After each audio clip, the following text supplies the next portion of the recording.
umat yang menyebut Yesus dengan panggilan Tuhan, Tuhan tidak akan masuk surga. Yang manggilku Tuhan tidak akan masuk surga. Yang manggilku Tuhan tidak akan masuk surga. Tidak akan masuk surga.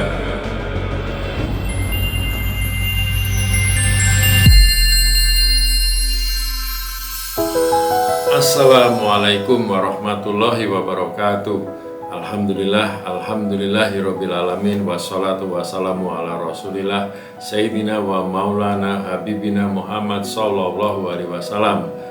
Marilah kita awali perjumpaan kita ini dengan membaca kalimat basmalah. Bismillahirrahmanirrahim. Pemirsa, apa kabar? Semoga pemirsa semua dalam keadaan sehat, keadaan bahagia bersama dengan orang-orang dicinta di sekelilingnya. Dan bagi pemirsa yang saat ini kurang sehat, badannya kurang fit, semoga Allah segera memberikan kesehatan dan kebaikan bagi pemirsa ya. Oke, kita mulai pembahasan kita kali ini dengan sebuah film yang disutradarai oleh Mel Gibson, dirilis di bulan Desember 2006. Kita saksikan dulu ya.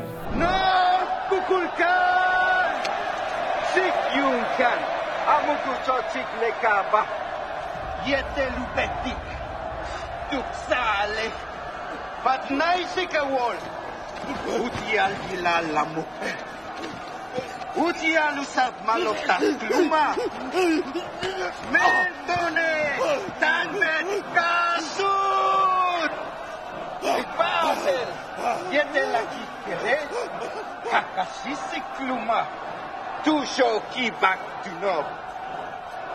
Satan!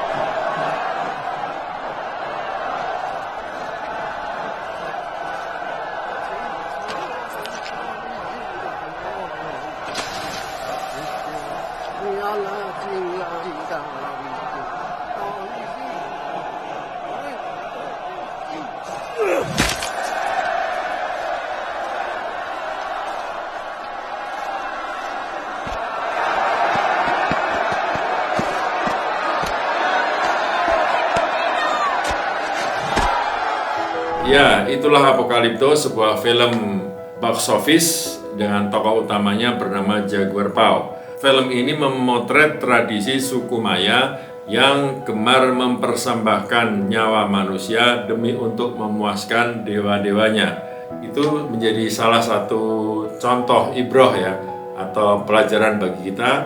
Bisa jadi jika itu menimpa diri kita, kita juga akan mengatakan hal yang sama. Keimanan saya yang turun-temurun ini tidak ada masalah, tidak ada salahnya. Inilah keimanan yang benar. Padahal kalau kita renungkan dengan baik-baik, kita sebagai seorang yang sudah dewasa, seharusnya kita tidak sekedar hanya mengikuti sesuatu tanpa ilmu. Baik itu yang diwariskan oleh adat nenek moyang kita maupun apa yang dilakukan oleh lingkungan kita. Kita tidak boleh ikut-ikutan tanpa ilmu, tanpa pengetahuan yang cukup. Makanya itulah kita harus selalu belajar meningkatkan ilmu kita untuk mencari benarkah keimanan yang selama ini saya imani. Nah, di channel ini saya ikut membantu untuk mencari mana kebenaran yang hakiki, kebenaran yang lurus, yang sebenarnya memang itulah yang diturunkan oleh Allah. Di dalam Al-Quran juga disebut masalah ini, masalah umat yang selalu mengikuti adat istiadat dari para leluhur. Ada belasan ayat di dalam Al-Quran, salah satunya adalah Quran Surat Al-Maidah ayat 104. Sedangkan di Alkitab juga sama, sudah memperingatkan hal ini, yaitu di kitab di dalam Perjanjian Lama 2 Raja-Raja 17 ayat 34. Baik, itulah prolog kita untuk perjumpaan kita kali ini. Kita akan segera masuk ke materi utama kita di diskusi kita kali ini ya. Kita akan kembali meneruskan membahas tentang kitab suci. Tempo hari kita sudah mempelajari nama sebuah kitab suci, nama kitab suci Al-Quran maupun kitab suci Alkitab. Sekarang kita akan mengupas tentang sejarah masing-masing kitab suci. Oke, baiklah, mari kita kupas, mari kipas. Baik, kita mulai dengan mengkupas sejarah terbentuknya Al-Quran. Ya, ini Al-Quran. Turunnya Al-Quran bisa kita ceritakan menjadi 2 fase, kemudian penulisan Al-Quran bisa kita ceritakan menjadi 3 fase atau 3 periode. Oke, sekarang tentang turunnya Al-Quran. Fase pertama turunnya Al-Quran adalah pada saat diturunkannya Al-Quran dari Lauhul Mahfudz ke Baitul Izzah, sebuah tempat yang ada di langit dunia. Itu terjadi pada suatu malam yang kita kenal dengan sebutan malam Lailatul Qadar. Fase kedua adalah diturunkannya Al-Quran secara berangsur-angsur selama 22 tahun, 2 bulan, 22 hari dari Baitul Izzah kepada Rasulullah. Surat yang pertama kali diturunkan adalah Quran Surat Al-Alaq ayat 1-5. Peristiwa itu kita kenal dengan sebutan malam Nuzulul Quran. Nuzul itu adalah turun, malam diturunkannya Al-Quran. Jadi dari namanya kita bisa mengetahui bahwa Al-Quran ini bukan ditulis berdasarkan pikiran manusia, tapi diturunkan dari Lauhul Mahfudz ke Baitul Izzah, kemudian diturunkan secara berangsur-angsur kepada Rasulullah selama 20 tahun, 2 bulan, 22 hari. Nah, itulah proses turunnya Al-Quran terbagi menjadi 2 fase. Sedangkan penulisan Al-Quran bisa kita ceritakan dalam 3 periode. Yang periode pertama adalah pada saat Rasulullah masih hidup.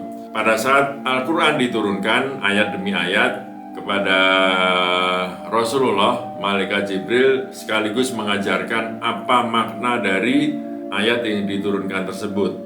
Ayat itu juga diinformasikan ada di surat mana, dan surat itu nanti akan diurutan keberapa dari mushaf Al-Quran. Setelah diturunkan, Rasulullah akan menghafal, kemudian memerintahkan kepada para sahabat untuk juga menghafalkan dan mengamalkannya. Pada saat Rasulullah wafat, Al-Quran belum terbentuk, tapi masih berjajaran di berbagai macam media yang digunakan oleh para sahabat untuk menulis hafalannya. Jadi para sahabat setelah menghafal itu ditulis di berbagai macam media, ada yang tulang, kulit, ada daun lontar, pelepah kurma, dan lain sebagainya. Itu periode pertama. Kemudian periode kedua adalah periode di zaman Khalifah pertama, yaitu Abu Bakar As-Siddiq. Pada periode Abu Bakar ini terjadi perang besar yang bernama Al-Yamamah, yaitu perang umat Islam melawan pasukan Musailamah Al-Kadzab, seseorang yang mengaku sebagai nabi, seseorang yang mengaku berbagi wahyu dengan Rasulullah. Nah, pada peperangan inilah banyak sekali dari umat Islam yang syahid, termasuk 50 penghafal Al-Quran. Dan ini menyebabkan Umar bin Khattab merasa gelisah, kemudian mengusulkan kepada Abu Bakar untuk mengumpulkan semua dokumen-dokumen yang ditulis oleh para sahabat. Pada awalnya Abu Bakar ragu karena Rasulullah tidak pernah memerintahkan untuk mengumpulkan menjadi sebuah kitab. Tapi akhirnya disetujui dan dipanggillah Zaid bin Sabit, seorang sahabat yang juga anak angkat dari Rasulullah. Nah, itulah kemudian Zaid bin Sabit menjadi ketua pembukuan Al-Quran untuk yang pertama kali. Itulah kitab suci Al-Quran yang ada untuk pertama kali, dipegang oleh Hafsah binti Umar. Nah, kemudian berganti Khalifah Abu Bakar menjadi Khalifah Umar, diganti lagi menjadi Khalifah Utsman bin Affan, yaitu Khalifah ketiga. Pada masa Khalifah Utsman yang ketiga ini, umat Islam sudah menyebar ke banyak negara, banyak wilayah, banyak daerah, yang mengakibatkan Al-Quran itu dibaca dengan berbagai macam dialek sesuai dengan wilayah masing-masing. Dan ini meresahkan seorang sahabat yang bernama Hudzaifah bin Al-Yaman. Kemudian Hudzaifah mengusulkan kepada Khalifah Utsman supaya membukukan sebuah kitab yang bisa dibaca secara seragam, karena khawatir baca Al-Quran dengan berbagai macam dialek, berbagai macam cara, itu mengakibatkan berbagai macam penafsiran juga, arti, karena beda baca, beda juga artinya.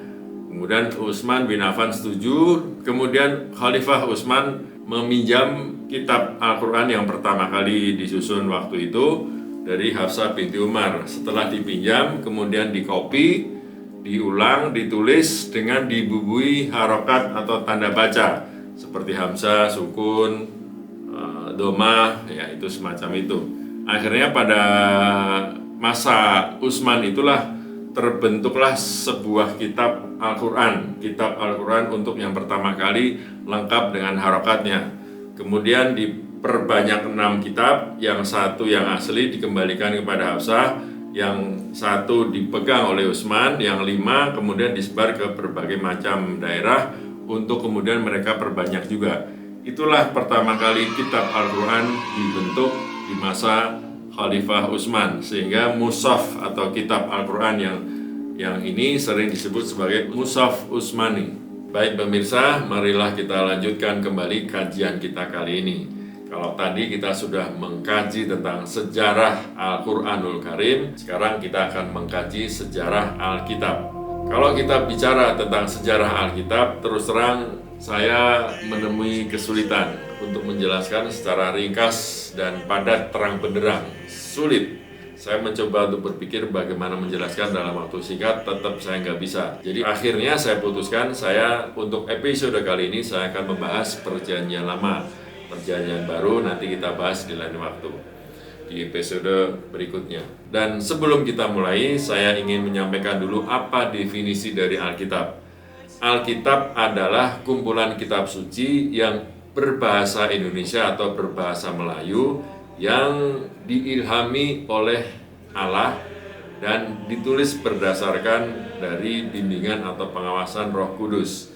Itulah definisi Alkitab. Jadi kalau berbahasa Inggris namanya bukan Alkitab. Kalau berbahasa Latin namanya bukan Alkitab. Yang namanya Alkitab pasti berbahasa Indonesia atau berbahasa Melayu. Selanjutnya, Alkitab adalah sebuah kitab suci yang terbagi menjadi 2 besar. Yang pertama adalah Perjanjian Lama, yang kedua adalah Perjanjian Baru. Perjanjian Lama adalah kitab-kitab yang diambil dari tradisi atau dari agama Yahudi yang disebut sebagai Tanakh. Tanakh adalah Taurat, Nevi'im, dan Ketubim. Kemudian jika ditanya siapakah penulis dari Tanakh, maka jawabannya adalah ditulis, disusun, dan disunting oleh berbagai macam penulis. Mungkin itu nabi, mungkin itu raja, mungkin itu hakim, mungkin itu sarjana, mungkin itu nelayan, dan lain sebagainya. Terdapat variasi dalam kanonisasi Perjanjian Lama. Ada yang mengatakan bahwa Perjanjian Lama adalah kumpulan kitab sebanyak 46 kitab.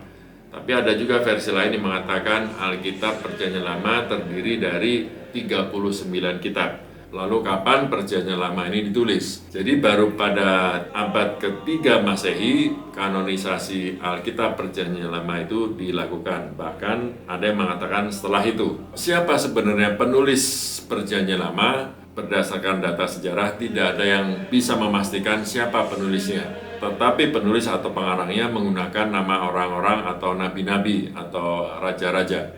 Penulisan seperti ini disebut sebagai pseudepigrapha, yaitu orang yang menulis menggunakan nama orang lain atau menggunakan nama alias. Tulisan-tulisan pseudepigrapha ini muncul pada tahun 250 sebelum Masehi sampai 200 Masehi. Jadi zaman dulu cara penulisan dengan mengakui, dengan menyebutkan orang lain sebagai penulisnya itu sudah cukup jamak ya. Pertanyaannya, bagaimana tentang Tanakh itu? Apakah juga pseudepigrapha? Taurat sendiri yang dipercaya sebagai tulisan Nabi Musa ini juga perlu pengkajian lebih dalam dan lebih detail lagi siapakah sebenarnya penulisnya. Karena di dalam Taurat yang sering juga disebut sebagai Pentateuch yang terdiri dari 5 kitab, yaitu kitab Kejadian, Keluaran, Imamat, Bilangan, dan Ulangan tersebut diyakini ditulis oleh Nabi Musa. Kitab Kejadian ada 1533 ayat.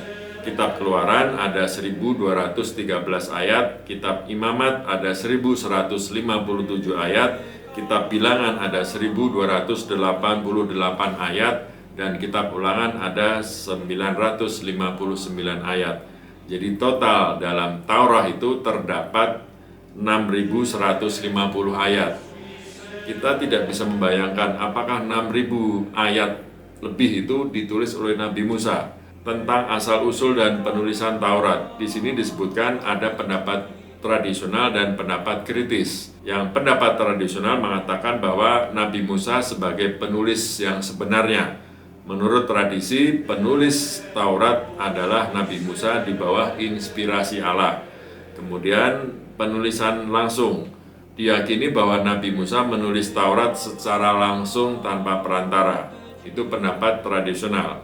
Sementara ada pendapat kritis yang mengatakan bahwa pertama, penulisan oleh beberapa penulis. Beberapa sarjana berpendapat bahwa Taurat ditulis oleh beberapa penulis yang berbeda, bukan hanya Nabi Musa. Saya setuju ini ya, karena Taurat itu bisa jadi sekian persen itu masih murni tulisan dari Nabi Musa atau diberikan langsung oleh Tuhan, oleh Allah diberikan langsung kepada Nabi Musa. Contohnya 10 perintah Tuhan, the Ten Commandments, yang diterima oleh Nabi Musa di Gunung Sinai itu, atau Gunung Tur Sinai ya, itu adalah tulisan yang asli, itulah yang berasal dari Allah. Itu salah satu contohnya. Kemudian yang kedua dari pendapat kritis ini, penyuntingan dan revisi. Mereka juga berpendapat bahwa Taurat telah mengalami penyuntingan dan revisi selama berabad-abad. Yang ketiga, inspirasi ilahi. Taurat, meskipun demikian, banyak sarjana masih percaya bahwa Taurat diilhami oleh Allah dan memiliki spiritual yang tinggi. Tiga hal yang merupakan pendapat kritis ini saya sepakat, saya lebih setuju ini. Karena memang dalam kitab Pentatos itu masih ada tulisan-tulisan atau masih ada karya dari Nabi Musa ya, bukan seluruhnya, masih ada beberapa saja. Salah satu contohnya saya ambil dari ayat 34, He buried him in Moab in the valley opposite Bet Peor, but to this day no one knows where he graves. Terjemahannya dalam TB 1 ya, tahun 74, dan dikuburkannya lah dia di suatu lembah di tanah Moab di tentangan Bet Peor, dan tidak ada orang yang tahu kuburnya sampai hari ini. Sementara TSI atau Terjemahan Sederhana Indonesia tahun 2014 bunyi Ulangan 34 ayat 6 adalah Tuhan menguburkan Musa di suatu lembah di Moab di seberang kota Bet Peor, tetapi sampai hari penulisan kitab ini tidak ada yang tahu letak kuburan Musa. Nah, ini sangat mengindikasikan, sangat meyakinkan bahwa ini adalah tulisan yang disebut pseudepigrapha atau tulisan yang ditulis menggunakan nama orang lain sebagai penulisnya. Di dalam ayat ini kita bisa mendapatkan dua hal yang menurut saya monster ya, yang tadi itu. Monster atau devil. Yang pertama adalah Tuhan menguburkan dia di sebuah lembah. Jadi artinya Tuhan sendiri yang menguburkan Nabi Musa ya. Luar biasa. Wow. Sementara menurut TB 1974 tidak ada yang dikatakan Tuhan. Hanya dikuburkannya lah. Nya itu N-nya gede. Sementara kalau kita mengatakan untuk Nabi, nya itu N itu nggak bisa gede. Sementara kalau kita umat Islam, kalau mengatakan dikuburkannya lah, nya N-nya huruf besar, huruf kapital, maka nya itu mengacu pada Tuhan, bukan Nabi. Harusnya nih N-nya kecil, dan dikuburkannya lah dia di suatu lembah. Nya itu kan mengacu pada Nabi Musa, bukan Tuhan. Jadi harusnya N-nya kecil. Sementara di Holy Bible maupun di TSI sama, yaitu Tuhan menguburkan Musa di suatu lembah. Nah, ini satu hal yang perlu kita cermati dengan sungguh-sungguh di dalam ayat ini. Yang kedua, kata yang selanjutnya adalah tidak ada yang tahu di mana kuburan Musa sampai hari ini. Karena pada kenyataannya kuburan Nabi Musa sudah banyak diketahui dan diziarahi oleh orang-orang. Saya termasuk yang pernah menziarahi makam Nabi Musa pada tahun 1994. Saya mengunjungi makamnya dan ambil foto. Nah, biasalah selfie. Ya, itulah Ulangan 34 ayat 6 yang bisa menjadi salah satu indikasi kuat ini tulisan bukan tulisan Nabi Musa, karena tidak mungkin Nabi Musa menulis bagaimana dia sudah wafat dan dikuburkan. Bukan wafat sih bahasanya Alkitab, bagaimana dia mati dan dikuburkan. Seperti itu. Nah, ternyata di dalam perjanjian lama ini bisa dipastikan tulisan-tulisan yang pseudepigrafa bertebaran di mana-mana. Itulah cerita singkat sejarah perjanjian lama yang ternyata baru dikanonisasi secara resmi pada sekitar abad ke-3 Masehi atau bahkan selebihnya. Mungkin zaman dulu masih belum ada kitab yang resmi semacam ini. Jadi zaman dulu tulisan-tulisan dari para penulis perjanjian lama ini bertebaran di dalam bentuk perkamen-perkamen, gulungan-gulungan yang sebagian juga ditemukan. Tapi bisa dipastikan bahwa itu adalah tulisan yang merupakan salinan, bukan tulisan aslinya. Seperti itulah perjalanan sejarah dari perjanjian lama. Baik pemirsa, kita sudah hampir mendekati ujung dari kajian kita untuk episode kali ini. Dan sebelum saya akhiri kajian kita, saya ingin membahas sebuah ayat yang cukup membuat perasaan dan pikiran kita sangat terusik. Kita ingin memahami bagaimana sebenarnya pesan yang ingin disampaikan oleh ayat ini.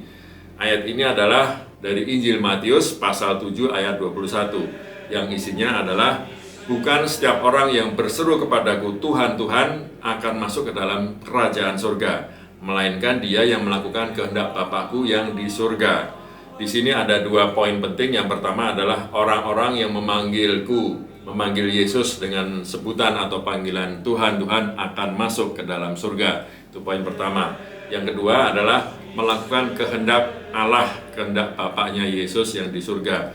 Jadi kalau poin pertama itu artinya menegaskan bahwa umat yang menyebut Yesus dengan panggilan Tuhan, Tuhan tidak akan masuk surga. Yang manggilku Tuhan tidak akan masuk surga. Poin yang kedua, Yesus juga jelas menyampaikan pesan bahwa kalau mau masuk surga, lakukan kehendak Bapakku yang di surga. Nah, kita harus mencari poin yang kedua yang disebut sebagai kehendak Bapakku itu apa? Saya mencari tafsirnya menurut Alkitab Sabda, artikel penuntun kehendak Allah. Definisi kehendak Allah, pada umumnya Alkitab mengacu kepada kehendak Allah dalam 3 pengertian berbeda.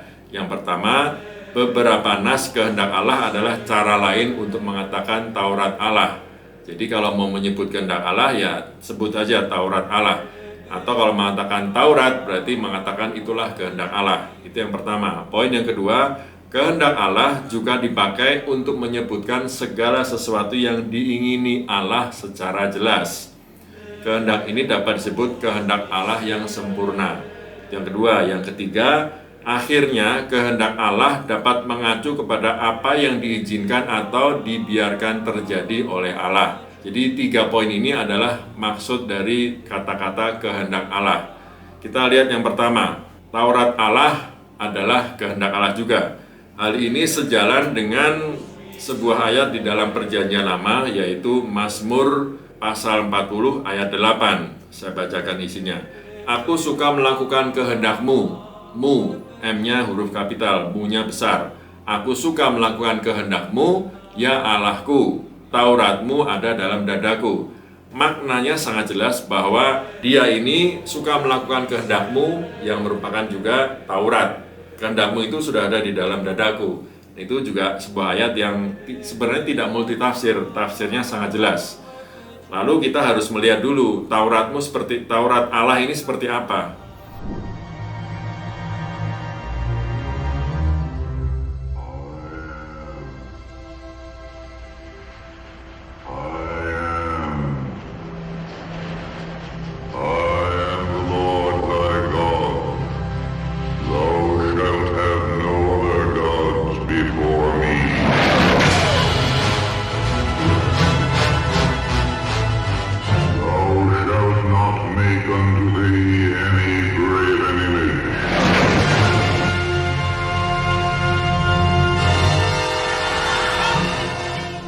Kalau kita melihat dalam film Ten Commandments bahwa Taurat itu intinya adalah 10 perintah Tuhan.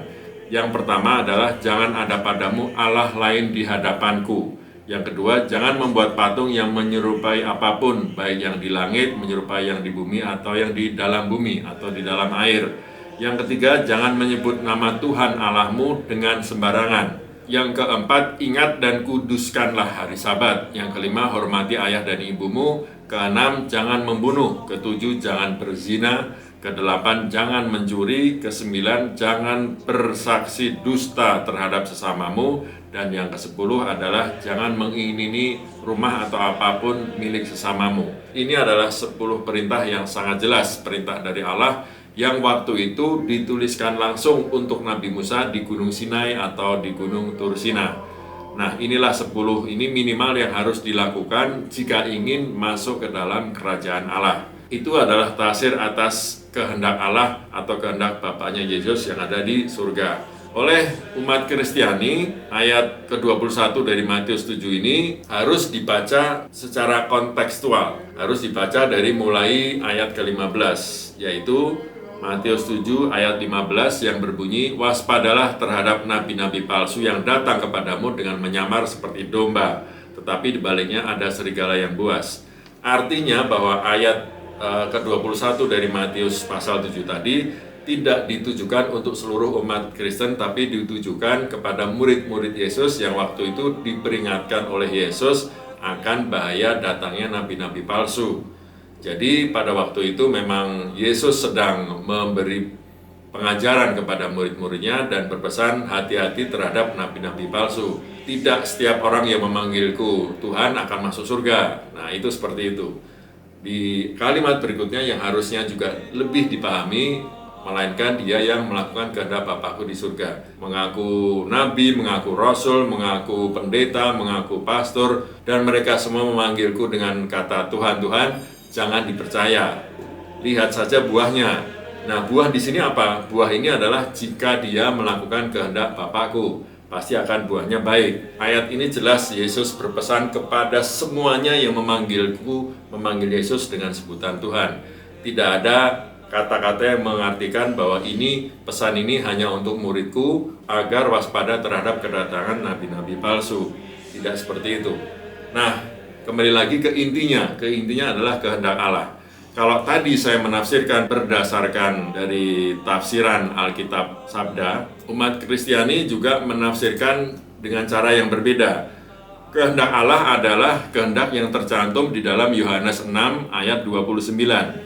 Yaitu isinya, jawab Yesus kepada mereka, inilah pekerjaan yang dikehendaki Allah, yaitu hendaklah kamu percaya kepada Dia yang diutus Allah. Oke, kalau sekarang kita ikuti alur berpikir yang seperti ini. Inilah pekerjaan yang dikehendaki Allah. Ini ada kata-kata kehendak Allah, berarti kehendak Bapaknya Yesus yang di surga. Yaitu, hendaklah kamu percaya kepada Dia, kepada Yesus yang diutus Allah. Dia yang diutus Allah artinya dia Yesus ini adalah utusan Allah. Tidak bisa multitafsir. Dia Yesus adalah yang diutus Allah.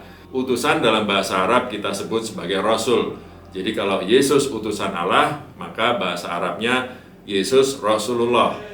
Kalau bahasa Inggrisnya, utusan adalah messenger. Jadi Yesus the messenger of God atau the messenger of Allah. Ini tidak multitafsir. Pasti seperti ini. Sebagai utusan, pasti Yesus tidak akan menyelisihi apapun yang dikehendaki oleh Bapaknya yang mengutus Yesus. Pasti. Semua yang dilakukan pasti sesuai dengan apa yang dikehendaki oleh Allah. Jadi tugas umat Kristen hanya satu. Seperti yang tertulis di dalam Yohanes 6 ayat 29. Hendaklah kamu percaya kepada Dia, kepada Yesus yang diutus oleh Allah. Kalimat perintah jika ingin melakukan kehendak dari Bapaknya Yesus yang ada di surga. Percaya kepada Yesus itu wujudnya seperti apa? Wujud dari percaya kepada Yesus adalah mengikuti, mempercayai semua yang dilakukan oleh Yesus, semua yang diperintahkan oleh Yesus, dan semua yang dilakukan oleh Yesus. Semua wajib diikuti oleh umatnya. Tidak boleh merasa ragu, tidak boleh menyaksikan apa yang dicontohkan oleh Yesus, tidak boleh menyelisih apa yang dilakukan, diajarkan oleh Yesus. Itu makna dari hendaklah kamu percaya kepada Yesus yang telah diutus oleh Allah. Karena mempercayai dan mengikuti semua yang dilakukan Yesus, sama juga artinya mempercayai dan mengikuti semua yang dikehendaki oleh Allah yang telah mengutus Yesus. Hal ini sama persis dengan yang terjadi pada umat Islam. umat Islam mempercayai Rasulullah Muhammad sebagai utusan Allah. Sehingga apapun yang dilakukan, apapun yang dikatakan, apapun yang diajarkan, apapun yang diperintahkan oleh Rasulullah, umat Islam auto semuanya siap gerak. 86 Samina wa atona, kami mendengar, kami taat. Umat Islam tidak menyelisih, bahkan umat Islam takut kalau menyelisih apa yang dicontohkan, apa yang diajarkan oleh Rasulullah. Apapun perintah Rasulullah, pasti umat Islam akan melakukan. Tidak melihat, ini contohnya berat nih, contohnya nih nggak santai nih, nggak mau nggak seperti itu. Kita umat Islam samina wa atona apapun yang diperintahkan oleh Rasulullah. Kenapa begitu? Karena umat Islam meyakini bahwa apa yang diperintahkan oleh Rasulullah pasti itu adalah kehendak dari Allah Subhanahu wa Ta'ala. Demikian penjelasan singkatnya dari Yohanes 6 ayat 29 yang berkaitan dengan Matius 7 ayat 21 sampai 23. Dan ini juga adalah akhir dari perjumpaan kita di episode kali ini. Saya berharap apa yang sudah kita kaji selama sekian menit ini bisa membawa pencerahan kepada seluruh pemirsa, utamanya yang saat ini masih mencari kebenaran atau keimanan yang lurus, mencari keimanan yang sejati, yang benar. Sehingga kita tidak mengimani suatu agama hanya berdasarkan adat istiadat tradisi dari leluhur, tanpa kita memiliki pengetahuan yang memadai untuk terus mengimani secara sepenuh hati. Begitulah pemirsa, kurang lebihnya mohon dimaafkan. Semoga bermanfaat bagi semuanya. Billahi taufik wal hidayah. Wassalamualaikum warahmatullahi wabarakatuh.